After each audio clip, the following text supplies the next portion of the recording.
Bismillahirrahmanirrahim. This is the third video on federal government accounting and reporting. In this video, we will solve an exercise on generalizing budgetary and proprietary transactions of a federal agency for the acquisition and use of equipment. Please like, subscribe and share my channel to search for accounting lessons and hit the notification bell button to alert you for the latest video. For all of your questions, comments and suggestions, please put them in the comment section below. And for webinar and guest speaker invites, please send me a message at accountingamir@gmail.com. Accounting is AK. We hope that this video helps students in their academic development and teachers in enhancing their lesson plans and teaching methodologies. We also hope that this video helps fresh graduates who have joined the governmental or not-for-profit organization and want to refresh their learning on federal government accounting and reporting. So let us start with recording the basic journal entries of a federal government, and you can see that this is the summary of journal entries of a federal government, and we will use this table to solve the illustration. Let us solve an illustration on federal government budgetary and proprietary transactions, and they are related to acquisition and use of equipment. So these are the set of business transactions, and you can see that BOSS is abbreviated for Bureau of Shipping Security. So let us look into these transactions and see how we are going to record the budgetary and the proprietary transactions. Now, number one, BOSS received an appropriation of 3 million for fiscal year 2013. And since there is an appropriation, so there will be a budgetary entry as well as a proprietary entry. And the budgetary entry is other appropriations realized debit and unapportioned authority credit by 3 million. The proprietary journal entry will be fund balance with treasury debit and unexpended appropriations received credit by 3 million. Okay. Then OMB apportioned the entire amount of the appropriation, and when it apportions, there will be only a budgetary entry, and the budgetary entry is unapportioned authority debit and apportionments credit by 3 million to record apportionment of money by OMB.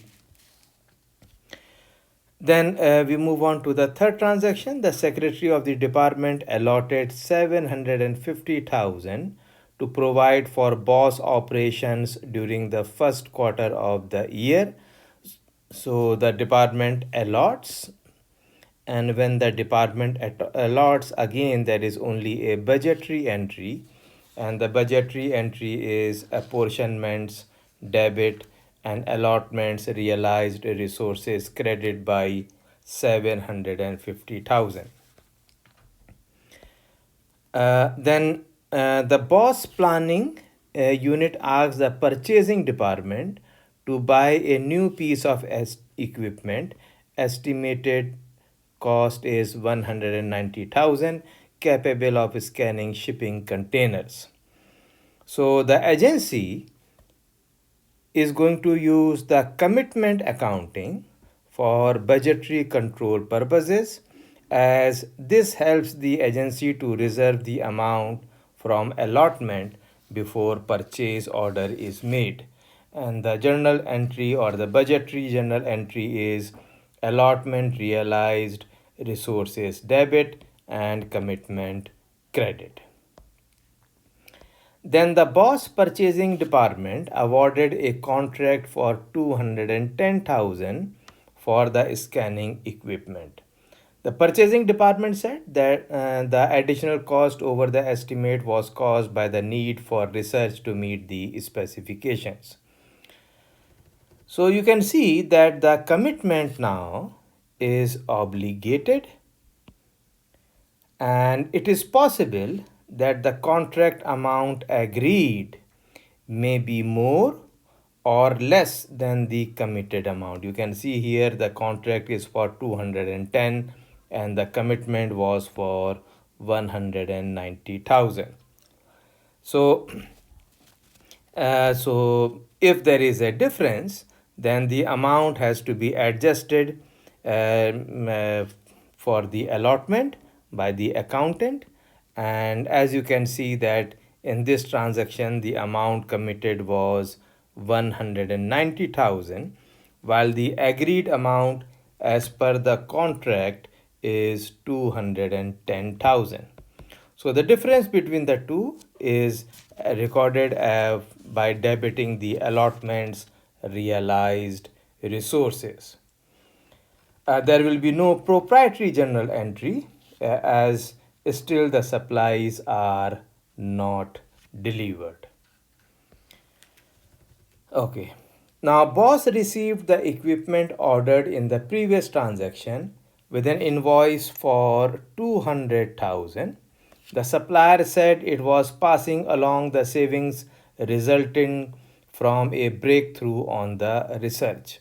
So now the agency has received the equipment, and the budgetary entry is to debit undelivered orders, obligations unpaid, debit, and credit delivered orders, obligations unpaid.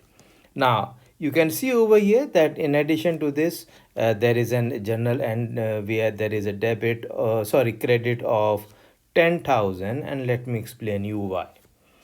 Now, if you can remember, the undelivered orders obligation unpaid was for 210,000, and that is what we have over here. It is debited over here by 210,000. However, the agency has received the invoice for 200,000.